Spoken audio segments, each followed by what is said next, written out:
7:09, Manuel, buenos días. Ciro, por la mañana, buenos días a todos en Grupo Fórmula, Ciro.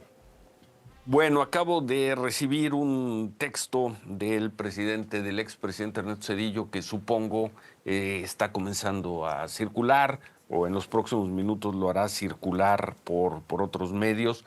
Lo leo Sí, completo. señor. Dice, es un texto liberado hace unos momentos, dice el expresidente Zedillo: la presidenta Sheinbaum sigue incurriendo en calumnias e insultos para evitar enfrentar su grave responsabilidad como cómplice de la muerte de la democracia mexicana y la construcción de un Estado policial con el que más pronto que tarde los mexicanos que no acepten el nuevo régimen de tiranía con partido hegemónico como en los viejos tiempos serán silenciados y reprimidos. Trata de anular a un mensajero de la noticia de la muerte de nuestra democracia, un servidor, suponiendo que así se distraerá la atención de las felonías contra la democracia cometidas por López Obrador, su partido y demás cómplices. Reitero, desde que denuncié el pasado 15 de septiembre la supuesta reforma judicial y demás acciones del gobierno de Morena contra la República, sabía que reaccionarían con difamaciones e injurias. Tenía claro que romper el silencio que me autoimpuse como expresidente para no opinar públicamente sobre los asuntos de nuestro país tendría un costo significativo. Pero siempre he tenido claro que hay algo mucho más importante que la condición y comodidad personal: México y la defensa de su democracia. Entre otras cosas, la presidenta Sheinbaum me acusa de contar con una pensión de la institución a la que serví muchos años. Ese beneficio fue acordado con posterioridad a mi gobierno. Al determinarlo, la institución cumplió con lo dispuesto en la ley que la regula, y supongo que ese acuerdo reconoció los servicios que presté a la misma. Entre otras responsabilidades, me correspondió encabezar la renegociación de la deuda externa de multitud de empresas productivas generadores de miles de empleos, cuya viabilidad para seguir funcionando estaba en duda al estallar la crisis financiera de 1982, cuando el mecanismo que, con la colaboración de varios colegas del Banco Central, concebí, negocié con los acreedores extranjeros, promoví entre las empresas endeudadas, por fin alcanzó su objetivo de reestructurar y reducir los pasivos correspondientes. El mecanismo fue debidamente liquidado. Ahí habla sobre el Picorca.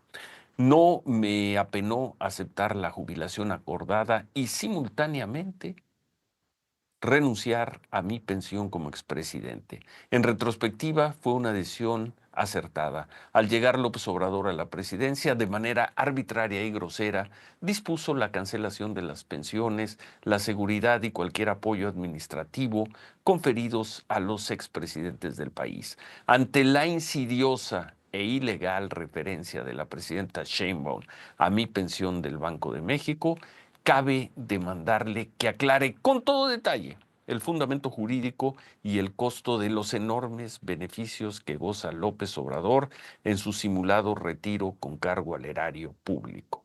El ocultamiento de esta información seguramente ayudó a tomar la decisión de desaparecer el INAI. La presidenta insiste, ya en la parte final del mensaje de Ernesto Zedillo, dice Ernesto Zedillo: la presidenta insiste y está en su derecho en el tema del rescate bancario, que formó parte de la respuesta a la crisis financiera que tuvo que enfrentar mi gobierno.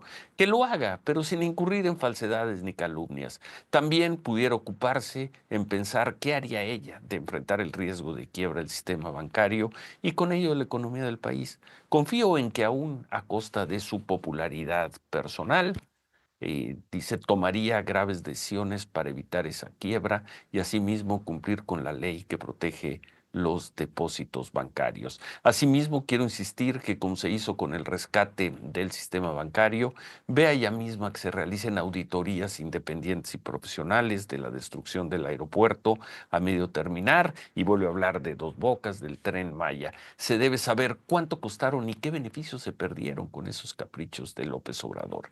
Y concluye diciendo Ernesto Zedillo: es lamentable que la presidenta siga defendiendo la extinción del Poder Judicial Federal independiente y profesional, sin duda con aspectos mejorables, para sustituirlo por otro integrado mediante una farsa vergonzosa de elecciones, con jueces que serán empleados e incluso familiares de quienes controlan a los poderes ejecutivo y legislativo.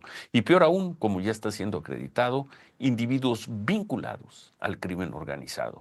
Al consumarse este criminal engaño, quedará liquidada la democracia mexicana y Morena tendrá todos los instrumentos para coartar los derechos fundamentales de los mexicanos, como he venido sosteniendo desde el pasado septiembre y reiteré en el artículo en Letras Libres, donde explico la gravedad del atentado que ha sufrido la República. Firma Ernesto Zedillo. Manuel. Fresquecita, digamos que fresquecita esta respuesta que está difundiendo el expresidente Ernesto Zedillo a lo que ya sabemos va a suceder además en la conferencia de prensa, porque la presidenta Sheinbaum lo que dice es vamos a ocuparnos ahora del FOBAPROA, muy al estilo de Morena. Esta parte sí pareciera que no va a cambiar en relación a lo que hemos visto o lo que vimos con López Obrador, de tratar de convertir en ideología algo que está preguntando el presidente Zedillo o que está criticando, que tiene que ver precisamente con la destrucción de la democracia. Ciro, queda el texto ahí entonces del Pero en expresidente esa va a Zedillo. perder la presidenta. Bueno, no va a perder, porque cuando tienes el control de todo el No, bueno, pues aparato de claro. difusión, pues no pierdes. Pero en todas las comparaciones va a perder. El país Uy, de Cedillo fue infinitamente menos violento que el de López Obrador. Pese a todo, el crecimiento de la economía fue mejor, a pesar de la pero grave crisis del infinitamente mejor, Ciro. 95, que al culpar a Cedillo, lo que está haciendo la 4T, la presidenta Sheinbaum, es liberar de responsabilidades a Carlos Salinas, Pues sí. entre otras cosas. Los indicadores de salud van a ser mejores, los propios indicadores de reducción de pobreza van a ser muy parecidos. Entonces, en un comparativo, el tamaño del endeudamiento comparado con lo que fue en el último año del gobierno de López Obrador, pues no va a haber punto de comparación. Y eso sin meter variables como el manejo de la pandemia y la muerte de 200, 300 mil mexicanos que según los análisis externos no tendrían que haber muerto. Entonces, en un comparativo, claro, ahí en Palacio Nacional, y más si ponen estos señores que le hacen preguntas, ¿verdad que hoy en México se vive mejor, presidenta? ¿Verdad que antes en México se mataba a indígenas como en Acteal?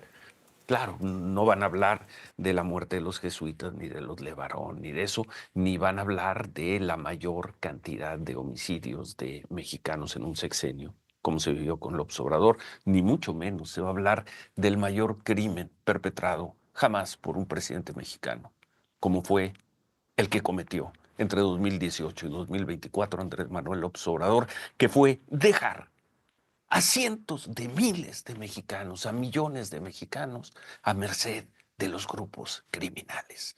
Eso es un genocidio.